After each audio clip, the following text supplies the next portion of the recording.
اور یہ جو حمیت یہ غیرت ہے، اس سے جو طوفان اٹھے گا یہ ہوگا اس ملحمۃ العظما، اس کی طرف پیش رفت ہو رہی ہے۔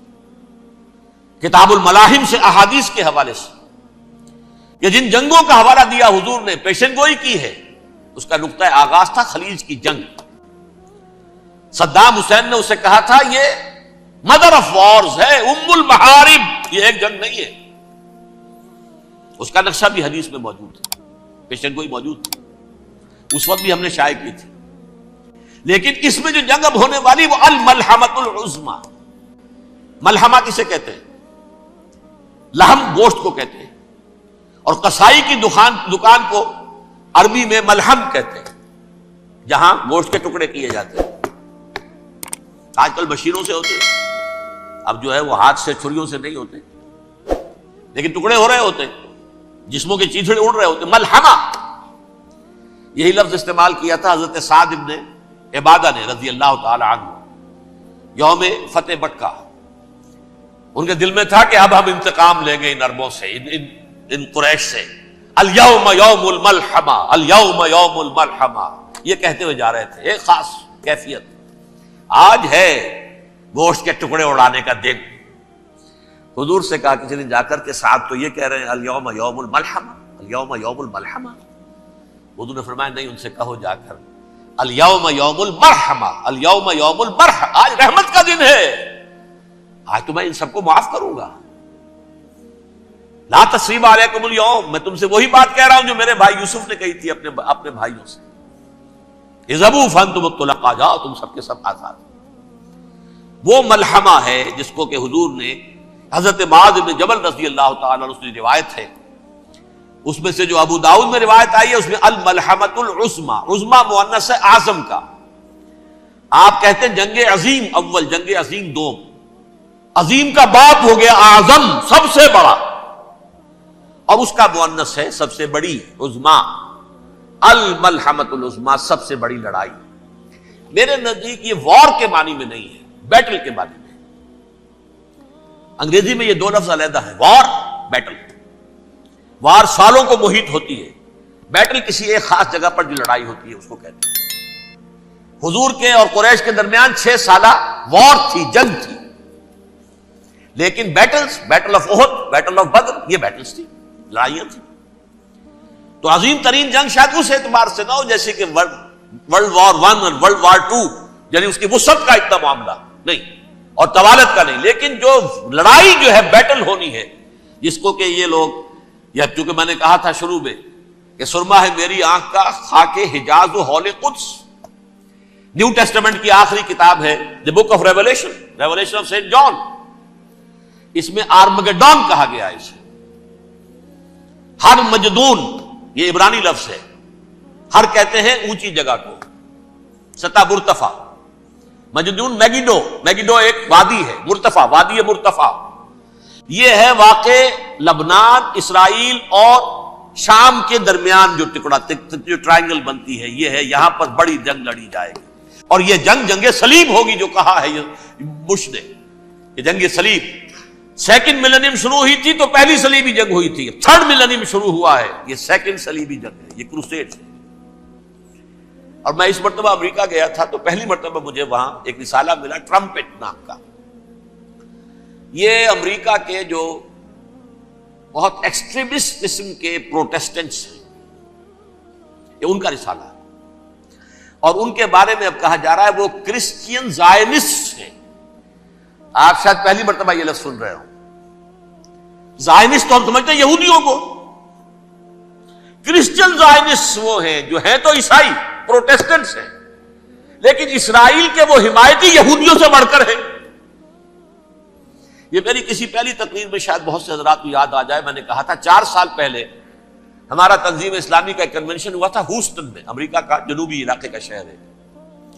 ایک سیشن اس میں ہم نے رکھا تھا انٹرفیتھ، ایک عیسائی کو بلایا تھا، ایک یہودی بہت بڑا وہاں کا عالم ہے اس کو بلایا تھا۔ اس یہودی عالم نے ڈاکٹر وشوگراٹ، جو وہاں کی یونیورسٹی میں پروفیسر ایمیریٹس ہے، اس نے کہا تھا کہ یہ اسرائیل کی تو سپورٹ کر رہے ہیں عیسائی، ہم تو نہیں کر رہے۔ جو پریکٹسنگ یہودی ہیں وہ زیادہ اسرائیل کے حق قیادت میں نہیں تھے، یہ تو سن 67 کے بعد انہوں نے اسرائیل کو تسلیم کیا ہے۔ وہ تو منتظر تھے کہ ہمارا مسیحا آئے گا تو اس کی قیادت میں جنگ کریں گے، جیسے شیعہ منتظر تھے کہ مہدی موعود آئیں گے تو پھر ہم کچھ کریں گے۔ وہ امام خمینی نے کہا بھائی جب وہ آئیں گے آ جائیں گے، لیکن ہم کچھ راستہ کے لیے۔ زائنسٹ نے آگے بڑھ کر ریاست قائم کر لی، اور جب یروشلم پر بھی پورا قبضہ کر لیا، تب جو ہے در حقیقت مذہبی یہودی جو ہے پھر انہوں نے اپنایا ہے، اون کیا ہے، اور نئے سیٹلمنٹس جو بھی بنے ہیں وہاں پر اسرائیل میں، اس میں اکثر و بیشتر مذہبی یہودی آیا، اور بروکلن کے علاقے سے سب سے بڑھ کر آئے ہیں، جو امریکہ میں نیو یارک کا ایک جنوبی علاقہ ہے، بہت بڑا یہودیوں کا بہت بڑا گڑھ ہے۔ نیو یارک کو جیو یارک بھی کہا جاتا ہے، وہ تو اصل میں مرکز جو ہے وہ تو یہودیوں کا ہے۔ اس حوالے سے وہاں پر جو کرسچن زائنسٹ کہلاتے ہیں، وہ اسرائیل کے یہودیوں سے بھی بڑھ کر کہیں سپورٹر ہیں۔ بہرحال اس دوسری صلیبی جنگ کا معاملہ جو میں کہہ رہا تھا، ٹرمپٹ نامی رسالہ، اس کا ایک مضمون ہے دی لاسٹ کروسیڈ۔ اب یہ آخری کروسیڈ ہے جو شروع ہونے والا ہے۔ میں تو حیران ہوں کس قدر کھل کے وہ باتیں کرتے ہیں۔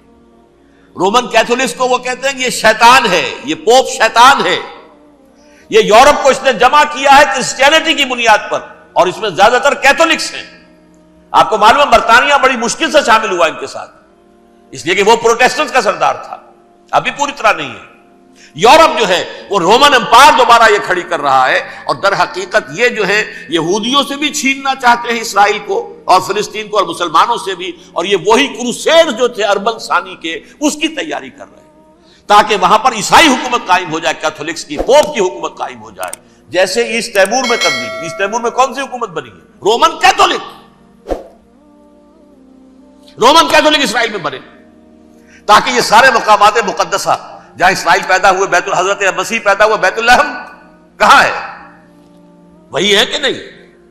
جہاں سے ریزریکشن ہوا ان کے خیال میں وہ کہاں ہے؟ وہیں پر ہے کہ نہیں؟ بڑے بڑے گرجے ان کے وہی ہیں۔ تو اس اعتبار سے ان کا کہنا یہ ہے یہ لاسٹ کروسیڈ کی تیاری ہو رہی ہے، یہ کیفور، اور ان کا کہنا یہ ہے کہ یہ پوری طاقت نیٹو کی جو ہے، یہ پہلے جرمنی سے لائی گئی بوسنیا، انہوں نے خود وہاں جنگ کروائی، انہوں نے خود وہاں پر ایتھنک کلینسنگ کروائی، پھر خود مصالحت کے لیے آ گئے، پھر کوسوو میں انہوں نے خود آگ بھڑکائی۔ یہ میں نہیں کہہ رہا، یہ وہ ٹرمپٹ رسالہ امریکہ سے چھپنے والا پروٹیسٹنٹس کا رسالہ ہے جو یہ کہہ رہا ہے۔ پھر انہوں نے کوسوو کے اندر کروایا، اور پھر وہ وہاں پر پیس فورس کی حیثیت سے آ گئے۔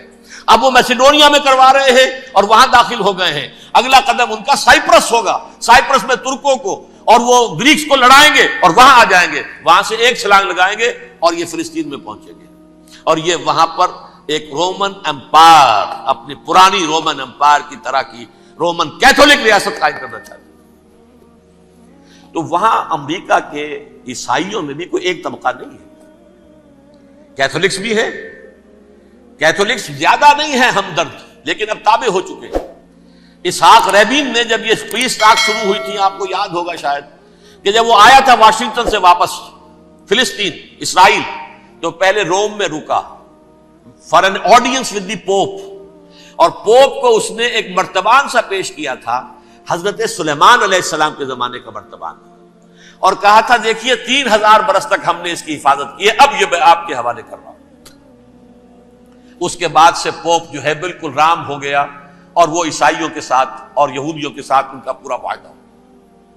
اب پورا عیسائی ورلڈ جو ہے بعثت مجموعی یہودیوں کے شکنجے میں ہے۔ البتہ ان کے اندر بھی جھگڑے ہیں، جو وہاں پر وائٹ کرسچن ملیشیاز ہیں وہ ایکسٹریمسٹ ہیں کیتھولکس، ان کے نزدیک دشمن نمبر 1 یہودی، دشمن نمبر 2 مسلمان، دشمن نمبر 3 جو یورپ میں کالے ہیں، ایفرو امریکن، چاہے وہ عیسائی ہو گئے ہوں، کوئی بھی ہو، یہ 3 دشمن ہیں جن سے انہوں نے کلینز کرنا ہے، صاف کرنا ہے ان کے خیال کے مطابق امریکہ کی سوسائٹی کو، اولاً یہود، پھر مسلمان، اور پھر یہ جو کالے ہیں۔ لیکن دوسری طرف پروٹیسٹنٹس کے اندر ایکسٹریمسٹ وہ ہیں جنہیں کہا جا رہا ہے یہ کرسچین زائنسٹ ہیں، یہ اسرائیل سے بڑھ کر سپورٹرز ہیں۔ بہرحال یہ اب جنگ ہوگی، اس کا نتیجہ کیا نکلے گا یہ تو اللہ ہی جانتا ہے۔ اب میں آخری بات کی طرف آ رہا ہوں۔ آخری نتیجہ تو جو بھی کچھ اپس اینڈ ڈاؤنز آئیں گے، تلک الایام نداولھا بین الناس، آخری نتیجہ ڈراپ سین، وہ یہ ہوگا کہ اللہ کے دین کا بول بالا ہوگا اور پوری دنیا پر محمد کے لائے ہوئے دین صلی اللہ علیہ وسلم کی حکومت قائم ہوگی. وہ گویا قیامت کی تمہید ہوگی، اس کے بعد بس قیامت آئے گی، کیونکہ مقصد کائنات، تخلیق کائنات پورا ہو جائے گا.